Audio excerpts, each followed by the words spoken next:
तो आज हम बनाने वाले हैं मलाई सोया चाप घर पे ही बिल्कुल आसान तरीकों में, वो भी बगैर तंदूर के। सबसे पहले हमने चाप को काट के डायरेक्ट ऑयल चढ़ा रखा था, मीडियम लो हाई फ्लेम पे फ्राई करके निकाल लेंगे।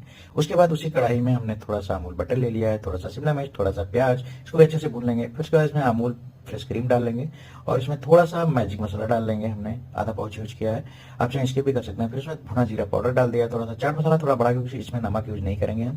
फिर उसके बाद जो चाप काट के रखा था फ्राई करके, उसको हम डाल के अच्छे से कोट करके मिक्स कर लेंगे। फिर इसमें हमने कस्तूरी मेथी डाल के सर्व कर लेंगे। अगर आप लोग को वीडियो अच्छी लगी हो, चैनल को सब्सक्राइब